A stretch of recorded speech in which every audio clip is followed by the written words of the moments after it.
Welcome to Key Tech. Please describe this channel if you are interested in today's video. In the first few days of June, the big factories in the Midwest of the United States suddenly stopped working due to lack of magnets, and lost more than $50 million a day. Who could have thought of this? Even the usually arrogant media such as the New York Times gave in and admitted that they were defeated by China's rare earth card this time. How cruel is China's move? Why did Trump suddenly change his face? $50 million from the United States were gone in one day. This number was like a blockbuster bomb, exploding on Wall Street. To be honest, this number is really scary, equivalent to the instant evaporation of a medium-sized enterprise's annual profit. The factory owners were dumbfounded. What's going on? It turned out that China's rare earth export control order on April 4 finally showed its power. Those production lines that usually hummed are now as quiet as a cemetery in the middle of the night. Without magnets, the steering system of the car cannot be built, and the brake system has to stop working. What's more terrible is that those luxury cars that cost hundreds of thousands of dollars need 12 magnets just for seat adjustment. Now, even the seats can't be adjusted, so what luxury can we talk about? The heavy industrial belt in the Midwest of the United States has become a disaster area, and automakers in the southern region are even more desperate.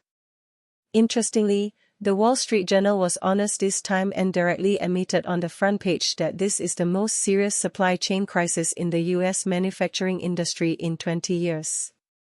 Even more jaw-dropping is the trouble in the military industry. The production line of the F-35 fighter is like a heart attack, intermittent. Without rare earth magnets, the guidance system of the missile is just a decoration, and the sonar system of the submarine has become a deaf ear. The production of key equipment of the U.S. military has been delayed by 6 to 12 months, and the procurement officials of the Pentagon are anxious. This crisis came too suddenly, and the Americans had no plan B at all. The reliance on rare earths in China for 20 years has now become the most fatal weakness.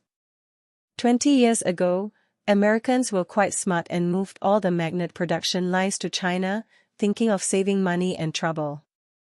At that time, the businessmen calculated, China has cheap labor, low environmental protection requirements, and abundant rare earth resources.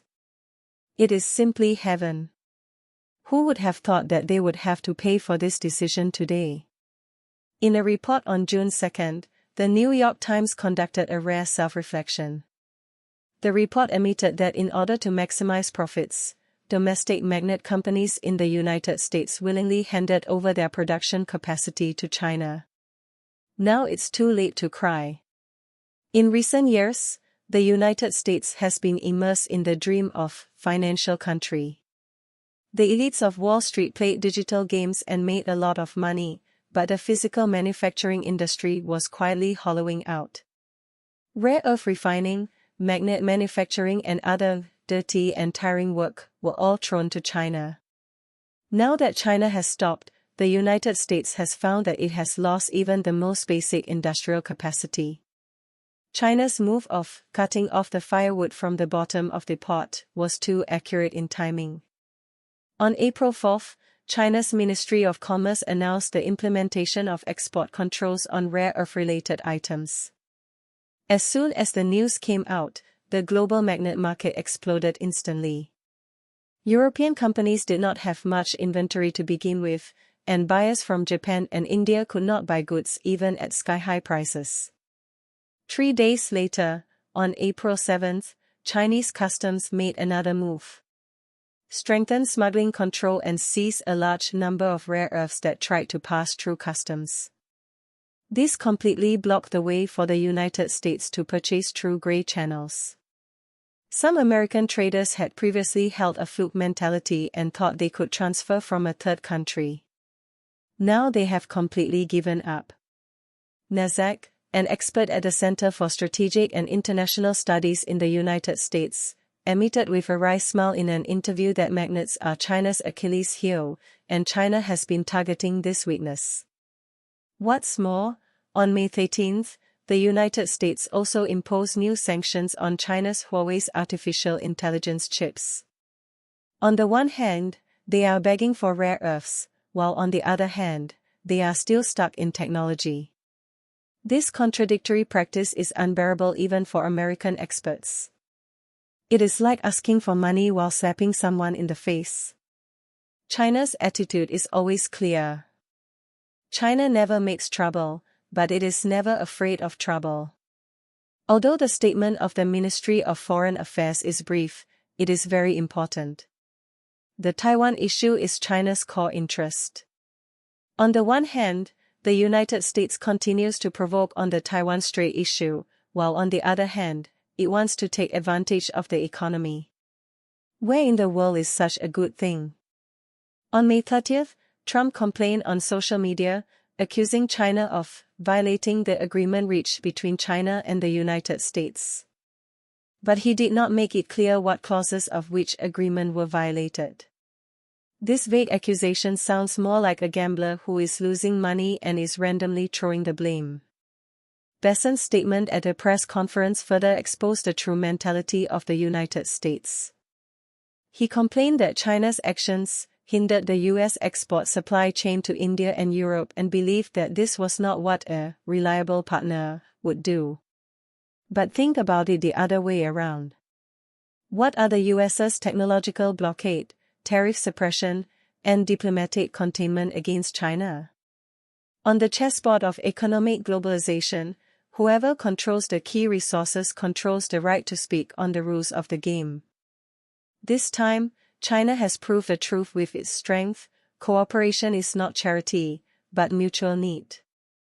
The United States has been accustomed to being the boss in recent years, thinking that it can hold a carrot in one hand and a big stick in the other, so that the whole world can revolve around itself. But times have changed. China has not only achieved overtaking in cutting-edge technology fields such as 5G and artificial intelligence, but also firmly grasped the initiative in traditional resource control. Rare earth reserves account for 36% of the world, and processing capacity accounts for more than 80% of the world. This advantage is not blown by words. The era of wanting to dominate the world is long gone. Now we have to learn to cooperate for win-win results. The two economic giants of China and the United States should really sit down and have a good talk, not as oppressors and oppressed, but as equal partners.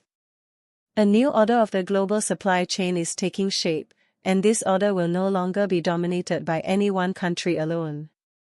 Whoever can adapt to this change will have the upper hand in future competition. To be honest, I feel complicated when I see the United States stumble this time. On the one hand, I think China made a beautiful move, but on the other hand, I am worried about the global economy. The rare earth incident tells China that real strength is not a loud voice, but having something that others need. It will probably take a while for the United States to understand this truth. This rare earth storm is essentially the pain of globalization entering a new stage. The old order is loosening, and a new balance is being sought. Unequal cooperation is doomed to go nowhere. Rare earths are really not a commodity that anyone can get if they want them.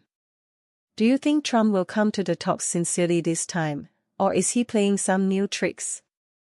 Let's talk about it in the comments section.